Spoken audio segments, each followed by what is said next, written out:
Hi friends, welcome to Siru Kizhangu Vlogs. இன்னைக்கு நம்ம பார்க்க போற ரெசிபி திருநெல்வேலி ஸ்டைல் சாம்பாரும் பொங்கல் ஸ்பெஷல் சிறு கிழங்கு பொரியலும் தான். இது எப்படி செய்யலாம்ங்கறது பார்க்கலாம். அதுக்கு முன்னாடி நம்ம சேனலை நீங்க மறக்காம Subscribe பண்ணிக்கோங்க. நான் வந்து சிறு கிழங்கு 400 கிராம் எடுத்துர்க்கேன். இத ஒரு 10 நிமிஷம் இல்லனா 1/4 மணி நேரம் தண்ணில ஊற வச்சி மண் இல்லாம நல்லா வாஷ் பண்ணி எடுத்துக்கோங்க. ஒரு 4-5 ட்ரிப்பாவது தண்ணி ஊத்தி நல்லா வாஷ் பண்ணிக்கோங்க. கிழங்கு மூழ்குற அளவுக்கு தண்ணி வெச்சிட்டு 5 விசில் போட்டு எடுத்துக்கோங்க.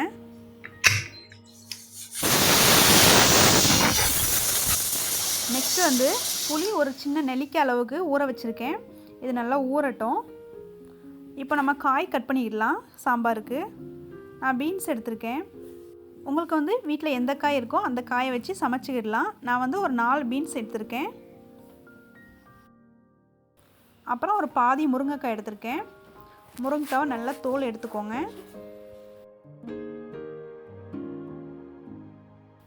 அப்புறமா வந்து கேரட் மேலே லேசாக தோல் சீவிக்கோங்க, அழுக்கு இருக்கும். ரவுண்டாக அந்த மாதிரி கட் பண்ணி போட்டுக்கோங்க. அப்புறம் 2 கத்திரிக்காய்.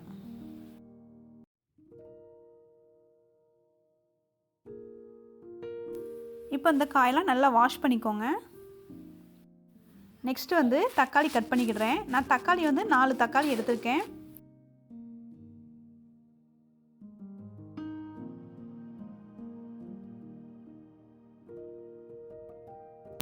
நான் வந்து 3 தக்காளியை மட்டும் காய்கறியோட சேர்த்து வேக வைக்க போறேன்.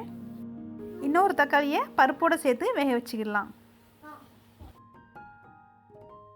அப்புறம் வந்து ஒரு பல்லாரி வெங்காயம் 4 பச்சை மிளகாய் எடுத்துர்க்கேன். பச்சை மிளகாவை இந்த மாதிரி 2ஆ கீறி எடுத்துக்கோங்க. சிறுகிழங்கு வந்து நல்லா வெந்துட்டு இதை ஒரு 10 நிமிஷம் ஆற விட்டுட்டு அப்புறம் உரிச்சு எடுத்துடலாம். இப்போ வந்து நம்ம பருப்பை வேக வச்சிடலாம். பருப்பு வந்து சிறுபருப்பு இல்லைனா துவரம்பருப்பு ரெண்டில் ஏதாவது ஒன்று எடுத்துக்கோங்க. தக்காளி அந்த ஒரு தக்காளி இதோடு சேர்த்துக்கிடுறேன். இது கூடவே மஞ்சள் தூளும் பெருங்காய பொடியும் இதோடு சேர்த்துக்கிடுறேன். பருப்பு மூழ்கிற அளவுக்கு தண்ணி வச்சுட்டு குக்கரில் விசில் போட்டு எடுத்துக்கலாம். நான் வந்து இந்த குக்கரில் 5 விசில் வைப்பேன். உங்கள்கிட்ட உள்ள குக்கரில் நீங்கள் எப்படி வைப்பீங்களோ அத்தனை விசில் போட்டு எடுத்துக்கோங்க.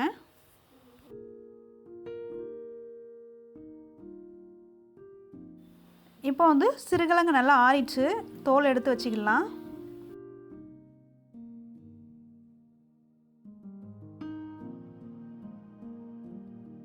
சாம்பாருக்குன்னு போட்ட காய் வந்து நல்லா பாதி அளவுக்கு வெந்துச்சு. இதுவே நீங்கள் விசில் போட்டு எடுத்தீங்கன்னா காய் எல்லாமே குழஞ்சிரும். நான் வந்து எப்போவுமே இந்த மாதிரி தான் வேக வச்சு எடுத்துக்கிடுவேன்.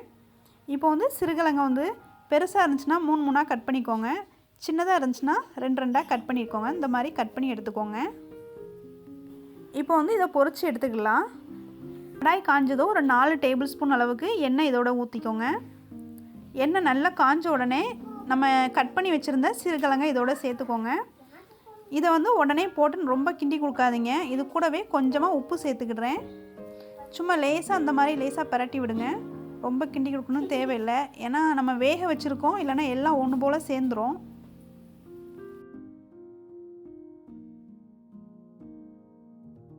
நான் வந்து புளி ஊற வச்சுருந்தேன்லாம் நல்லா கரைச்சி எடுத்துக்கிட்டேன்.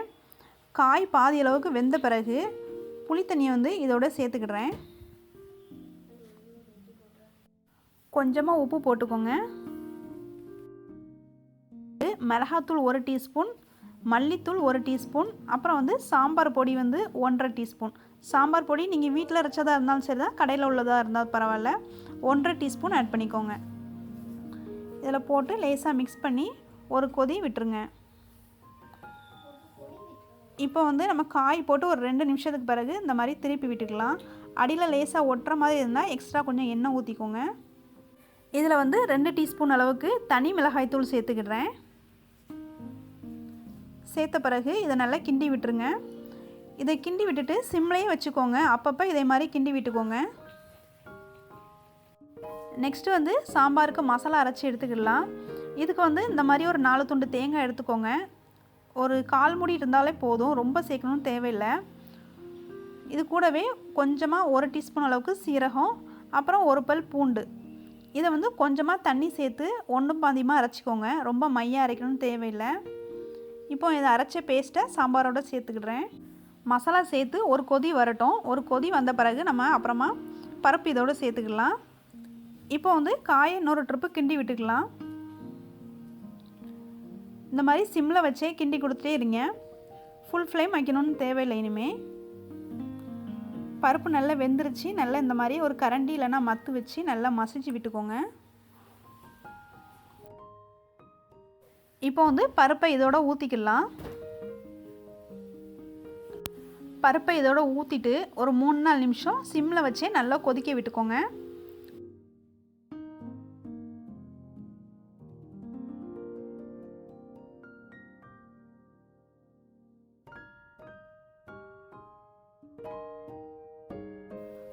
பொரியலை வந்து அப்பப்போ சிம்மில் வச்சுக்கிட்டே நல்லா கிளறி விட்டுட்டே இருங்க. அப்போ தான் நல்லா டேஸ்ட்டு கொடுக்கும்.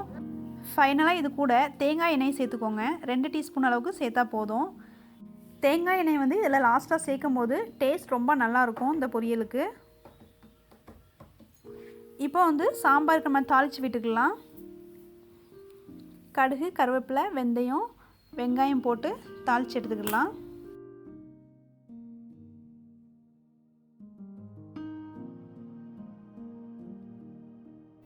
ஃப்ரெண்ட்ஸ், பொங்கலுக்கு கண்டிப்பாக எல்லாருமே சிறுகிழங்கு வாங்குவீங்க. இதே ஸ்டைலில் நீங்கள் செஞ்சு பாருங்கள். பொங்கலுக்கு இந்த சாம்பாருக்கும் சிறுகிழங்கு பொரியலுக்கும் காம்பினேஷன் ரொம்ப நல்லாயிருக்கும். கண்டிப்பாக இதை வீட்டில் ட்ரை பண்ணி பாருங்கள். ட்ரை பண்ணி பார்த்துட்டு நம்ம கமெண்ட்டில் சொல்லுங்கள். இந்த வீடியோ பிடிச்சிருந்துச்சுன்னா லைக் பண்ணுங்கள். உங்கள் ஃப்ரெண்ட்ஸ்க்கு வந்து இதை மறக்காமல் ஷேர் பண்ணிக்கோங்க.